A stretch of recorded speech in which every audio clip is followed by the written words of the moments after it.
نحمدہ نصلی علی رسولہ الکریم۔ السلام علیکم ورحمۃ اللہ وبرکاتہ۔ کیا آپ کو پتہ ہے قرآن سے جڑی یہ 5 باتیں؟ انشاءاللہ آج انہی کچھ اہم باتوں کو جانتے ہیں۔ تو پہلی بات یہ ہے سورہ آل عمران آیت نمبر 103۔ قرآن اللہ سبحانہ تعالیٰ کی وہ رسی ہے جس کا ایک سرا اللہ کے ہاتھ میں ہے۔ جی، تو جو بھی اسے مضبوطی سے پکڑے گا وہی ہدایت پر ہوگا، اور جو اسے چھوڑ دے گا وہ گمراہ ہو جائے گا۔ اور یہ بات بالکل آئینے کی طرح صاف ہے۔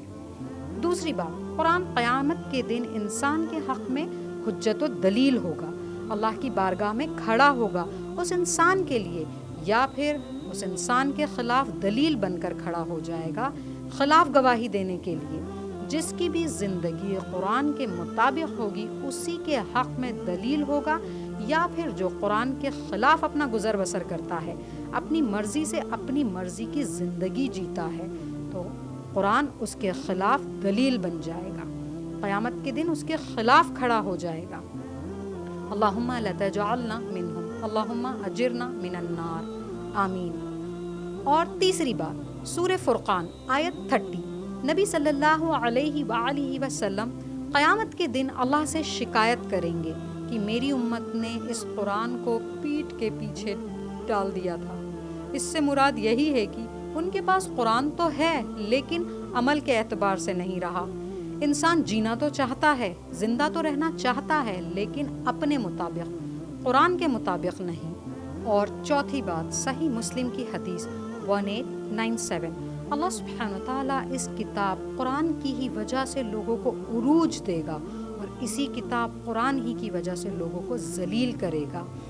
قرآن یہ ہدایت ہے، روشنی ہے، نور ہے ہم سبھی کے لیے۔ انسان اس کتاب سے دور ہو کر اپنا سب سے بڑا نقصان کرتا ہے، اور یہ یاد رکھیں اس نقصان کی بھرپائی پوری دنیا مل کر بھی کبھی نہیں کر سکتی۔ اور ہماری 5ویں بات، صحیح بخاری 6483، کیونکہ انسان آگ کے کنارے پر کھڑا ہے، اسے اپنے آپ کو اس آگ سے بچانے کی سخت ضرورت ہے، اور انسان اس آگ سے صرف ایک ہی کام سے بچ سکتا ہے، قرآن اور سنت پر عمل کر کر۔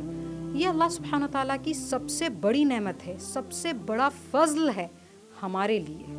تو اب تک جو زندگی میں ہو چکا اسے چھوڑ دیجئے، اللہ سے معافی مانگ لیجئے، ورنہ یہ موقع دوبارہ نہ ملا تو اللہ کے لیے اس کتاب قرآن حکیم کو سمجھ کر پڑھیے۔ بہت سارے قرآن پڑھنے کی بجائے اسے اس رمضان سے ترجمے سے پڑھنا شروع کیجیے، اور اگر ترجمہ نہیں پڑھ پاتے تو پورا ترجمہ سنیے قرآن کا۔ بہت سارے قرآن پڑھنے سے یہ فائدہ نہیں ہو سکتا جو اس پر عمل کر کر ہوگا۔ اس سے ہماری آخرت بنے گی انشاءاللہ۔ قرأت کرنے کا ثواب تو مل جائے گا، لیکن اصل جو مقصد ہے وہ اسے جاننا سمجھنا ہے، اصل تو ترجمہ ہی ہے۔ قرآن کو ہمیں سمجھنا بے حد ضروری ہے۔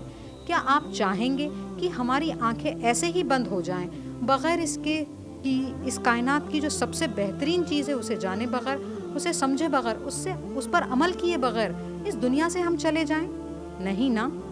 یہ اللہ کی وہ کتاب ہے جس میں اللہ سبحانہ تعالیٰ نے اپنا کلام فرمایا ہے ہمارے لیے، ہمیں یہ بتایا ہے، ہمیں سمجھایا ہے ہماری اپنی ہی زندگی کے بارے میں، کیا ہمارے لیے صحیح ہے اور کیا غلط ہے۔ کیونکہ انسان کی یہ ضرورت ہے کہ اسے اچھا اور برا سمجھایا جائے، صحیح راستہ دکھایا جائے۔ یہی تو وجہ ہے کہ اللہ سبحانہ تعالیٰ نے اپنے اتنے نبی اور رسول اس زمین پر بھیجے اور اپنی کتابیں بھیجی تاکہ ہمیں سمجھا سکے، بتا سکے، کیونکہ انسان اپنا صحیح اور غلط خود نہیں سمجھ سکتا۔ لہٰذا قرآن کا ترجمہ جانیں، ہر ممکن کوشش کریں اسے سمجھنے کی۔ کیا ہم نہیں چاہیں گے کہ قرآن حکیم آخرت والے دن ہمارے لیے سفارش کرنے کو کھڑا ہو؟ اللہ کے لیے اپنے اوپر غور اور فکر کیجئے۔ آج کے دن کا ہماری زندگی کا سب سے بڑا میسج یہی ہے، قرآن حکیم کو سمجھ کر پڑھیں، بہت زیادہ تعداد میں پڑھنے کے بجائے۔ وآخر دعوانا ان الحمد للہ رب العالمین۔